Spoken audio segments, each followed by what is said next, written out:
اعوذ باللہ من الشیطان الرجیم بسم اللہ الرحمن الرحیم قال رسول اللہ حسین منی وانا من الحسین۔ حضرات گرامی قدر، پہلے تو میں آپ تمام حضرات کو سارانش ٹائم نیوز چینل کی طرف سے محرم میں نئے سال کے پیغام حسین کے ذریعے سے دے رہا ہوں۔ یہ محرم کا مہینہ حسین کا مہینہ ہے۔ جس طرح سے ہم عید الاضحیٰ پر خوشی مناتے ہیں کہ ایک نبی نے اپنے بیٹے کو ذبح کرنے سے بچا لیا، یا یوں کہوں کہ ایک نبی کا بیٹا ذبح ہونے سے بچ گیا تو ہم خوشی مناتے ہیں، لیکن کربلا کے میدان میں نبیوں کے سردار حضرت محمد مصطفیٰ صلی اللہ علیہ وآلہ وسلم کے بیٹا خنجر سے ذبح کر دیا گیا تو ہم غم مناتے ہیں۔ کون حسین؟ جس کے لیے پیغمبر اسلام فرما رہے ہیں حسین منی وانا من الحسین۔ آپ جانتے ہیں کہ پروردگار عالم قرآن مجید میں ارشاد فرما رہا ہے ما ینطق عن الہوی ان ہوا الا وحی یوحی۔ میرا حبیب اپنی طرف سے کوئی کلام ہی نہیں کرتا جب تک اس کو وحی کے ذریعے سے اطلاع نہیں دی جائے۔ اب پیغمبر اسلام کہہ رہے ہیں کہ حسین مجھ سے ہے اور میں حسین سے ہوں، تو یہ پیغمبر اسلام نہیں کہہ رہے بلکہ اللہ پیغمبر اسلام کے ذریعے سے عظمت حسین کو پہچانوا رہا ہے۔ حسین مجھ سے ہے یعنی حسین نواسہ رسول ہیں، رسول کی بیٹی کے بیٹے ہیں، لیکن میں حسین سے ہوں پیغمبر اسلام کہہ رہے ہیں۔ تو وہ جانتے ہیں کہ جب دین پر کوئی آنچ آئے گی، شریعت میں کوئی آنچ آئے گی، تو یہی حسین اپنے بھرے گھر کی قربانی دے کر شریعت کو بچائے گا۔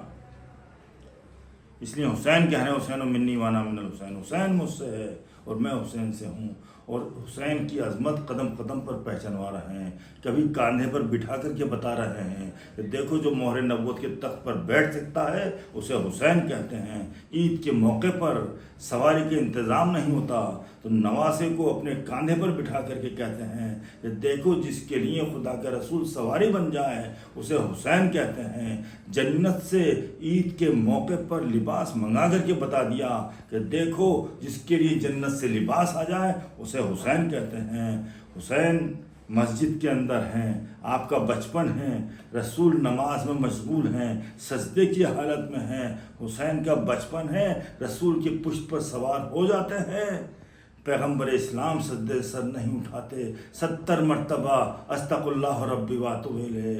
جب بعد میں آپ سے پوچھا گیا یا رسول اللہ آپ نے سجدے کو اتنا طول کیوں دیا، تو آپ نے فرمایا تمہیں نہیں معلوم کہ میری پشت پر حسین سوار ہے، لیکن میں کیا کرتا، دائیں جانب جبریل میرا بازو پکڑے ہوئے تھے، بائیں جانب میکائیل پکڑے ہوئے تھے، اور کہہ رہے تھے خدا کے رسول حکم خدا ہے کہ جب تک حسین خود سے نہیں اترے سجدے سے سر نہ اٹھانا۔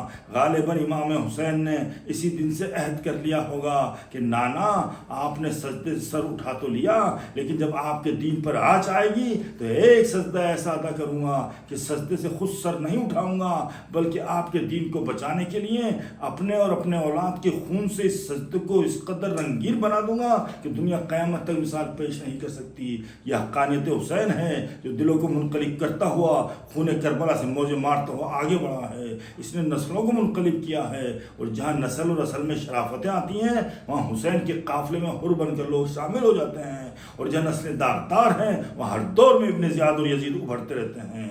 آج دنیا بے چین ہو رہی ہے، بے چینیاں خرید رہی ہے۔ ہم سارا ٹائم کی طرف سے، نیوز چینل کی طرف سے یہ پیغام دینا چاہتے ہیں کہ آج دنیا بے چین ہو رہی ہے، بے چینیاں خرید رہی ہے، دہشت گردی کے شکار ہے۔ آخر کیوں؟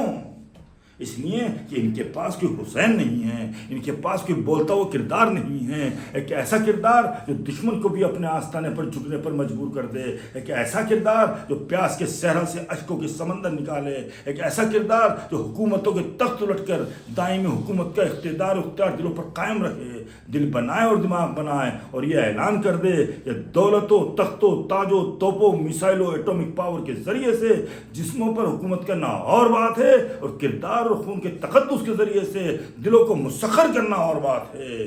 اگر آج دنیا پیس چاہتی ہے، شانتی چاہتی ہے، آتنکواد کا خاتمہ کرنا چاہتی ہے، دہشت گرد سے چھٹکارا چاہنا چاہتی ہے، تو آؤ حسین کی مجلسوں میں آؤ، حسین کے عزاخانوں میں آؤ، حسین کے جلوسوں میں آؤ، جہاں حسین بتائیں گے کہ خاموش رہ کر ظلم کا مقابلہ کیسے کیا جاتا ہے، خاموش رہ کر آتنکواد کا خاتمہ کیسے کیا جاتا ہے، خاموش رہ کر جیل میرے پاس 72 افراد تھے، جس میں 6 مہینے کے بچے سے لے کر 90 سال کے بوڑھا تک تھا، لیکن ادھر لاکھوں کی فوج تھی، لیکن 72 نے لاکھوں کی فوج کو گھٹنے ٹیکنے پر مجبور کر دیا۔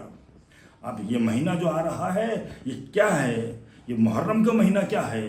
یہ وار اگینسٹ ٹیررزم، یہ دہشت گردی کے خلاف لڑائی تھی۔ آج سے 1400 برس پہلے ہزاروں دہشت گرد اسلام جیسے عظیم مذہب کے سامنے آ کر کھڑے ہوئے تھے، جس کو حسین نے ایکسپوز کیا اور بتایا کہ جو حکومت نبی کے نواسے کو قتل کرنے پر آمادہ ہو جائے، جو نبوت، جو انسان، جو حکومت شریعت میں تبدیلی کر دے، حرام محمدی کو حلال محمدی قرار دے، حلال محمدی کو حرام محمدی قرار دے، وہ اسلامی حکومت نہیں ہو سکتی۔ حسین نے بتا دیا یزید تو تخت لے، تاج لے، حکومت لے، دولت لے، شہرت لے، سب کچھ لے، لیکن میں شریعت میں تبدیلی ہونے نہیں دوں گا، اس لیے کہ میں وارث دین ہوں، میں وارث شریعت ہوں۔ گویا حسین آنے والی نسلوں کو یہ پیغام دے رہے ہیں کہ جو بھی، جب بھی، جہاں بھی، جو بھی حکومت شریعت میں تبدیلی کرنے کی کوشش کرے، حسینی بن کر ٹکرا جانا، لیکن شریعت میں تبدیلی نہ کرنا۔ عزیزان گرامی، حسین نے نانا کے پیغام کو زندہ رکھنے کے لیے اپنی جان دی، لیکن سنیے دنیا کا ہر انسان اور کائنات کا پڑھا لکھا ذرا آگے بڑھ کر اس پر سوچے کہ حسین کی قربانی سے اہل دل کو ولولہ ملا، انسانی شعور بیدار ہوا، فکر کو جلا ملی، ایمان کو روشنی ملی، قرآن کو صداقت ملی، کعبے کو عظمت ملی۔ حسین کی قربانی کیا تھی جو آج ساری دنیا کو متاثر کیے ہوئے ہے؟ قربانی حسین کوئی معمولی بات نہیں ہے، انسان اپنے حافظہ اور تاریخ میں محفوظ رکھتا ہے۔ لڑائیاں تو ابتدائی تاریخ سے لے کر آج تک ہوئیں، بڑی بڑی لڑائیاں ہوئیں، لاکھوں انسان کام آئے، سینکڑوں شہر اجڑے، لاکھوں عورتیں بیوہ ہوئیں، کروڑوں لوگ لاوارث بنے، لیکن جب لڑائی تمام ہو گئی تو تاریخ کی گرد پڑ گئی، واقعات کتابوں کے اندر چند لائنوں میں محفوظ رہ گئے۔ فقط دنیا میں جنگ کربلا وہ ہے جو ایک نقطہ تھا جہاں پر لڑی گئی، اور آج یہ لاج ہو کے ساری دنیا پر پھیل گئی۔ پھر سنیے، یہ کربلا کا جہاد جو نبی کے نواسے نے لڑا ہے وہ کس سے لڑا ہے؟ دنیا کے ہر ملک کو حسین کی ضرورت ہے، دنیا کے ہر انسان کو حسین کی ضرورت ہے۔ ہر انسانیت مر جائے اگر صداقت کے جوہر نہ ہوں، قومیں فنا ہو جائیں اگر ولولہ نہ ہو، اور اگر انسان کو انسان بننا ہے تو آؤ حسین کے ناصروں سے سبق لو۔ قوموں کو زندہ رکھنا ہے تو آؤ کربلا کے ان 72 لوگوں سے زندگی سیکھو جو آج تک زندہ ہیں۔ میں چند منٹ میں آپ کو ایک تصویر بتا دوں کہ یزید کیا تھا۔ یزید اس وقت کی سب سے بڑی سپر پاور تھا۔ پورا ایران، عراق، سعودی عرب، اسرائیل، افغانستان، یونان کی سرحدوں تک، ادھر افریقہ کے اندر بہت بڑا علاقہ، ادھر ہندوستانی سرحدوں تک، کہاں تک پھیلی ہوئی حکومت اپنے وقت کی سب سے بڑی طاقت کا نام تھا۔ اب سنیے حسین کیا ہیں جو اپنے زمانے کی 61 ہجری کی دنیا کی سب سے بڑی طاقت کو ٹھکرا دینے کے لیے اکیلے اٹھے۔ حسین سربراہ مملکت نہ تھے، حسین ظاہری شہنشاہ نہ تھے، حسین کے سر پر دنیاوی حکومت کا تاج نہیں تھا، حسین کے زیر نگی دنیا کے علاقے کی زمین نہیں تھی، لیکن پھر بھی حسین کو چیلنج دیا یزید نے، یعنی حسین کو ان کے زمانے کی سب سے بڑی طاقت نے للکارا۔ اور کمال یہ ہوا کہ حسین نے اکیلے کھڑے ہو کر اپنے زمانے کی سب سے بڑی طاقت اسے نیو کر دیا۔ آپ جانتے ہیں دنیا میں 2 طرح کے حکمران گزرے ہیں، کچھ وہ تھے کہ جنہوں نے طاقت کے بل پر، سکے کی کھنک پر، بازو کے زور پر دنیا میں حکومت کی، لیکن جب سکے کی کھنک نہ رہی، جب بازو میں زور نہ رہا، جب لشکر میں شگاف پڑ گیا، جب قلعے کی دیواریں گر گئیں تو ان کا نام لینے والا بھی کوئی باقی نہیں رہا۔ دنیا کی دولت تفریقہ بن گئی، قلعہ نمائش کی چیز بن گیا، بادشاہوں کے محل دنیا کے ہنسنے ہنسانے کے لیے ذریعہ بن گئے۔ مگر کچھ ایسے بھی تھے کہ جنہوں نے جسموں پر حکومت نہیں کی، دلوں پر حکومت کی، اور جنہوں نے دلوں دلوں پر حکومت کی تو دل نہ ہندو ہوتا ہے نہ مسلمان، دل نہ عیسائی ہوتا ہے نہ افریقی، دل نہ پڑھا لکھا ہوتا ہے نہ جاہل۔ کچھ لوگوں نے اپنی حکومت کا نقشہ انسانی دلوں پر بنایا، اور جنہوں نے اپنی حکومت کا نقشہ انسانی دلوں پر بنایا ان کی حکومت یوں پھیلی، نہ جغرافیہ کی حدود میں محفوظ رہ سکتی ہے، نہ رنگ و نسل تابع ہو سکتی ہے، نہ سرحدوں میں پائی جا سکتی ہے۔ حسین کی حکومت کا پرچم آج بھی لہرا رہا ہے، حسین آج بھی ساری دنیا کے لیے قابل عزت ہے۔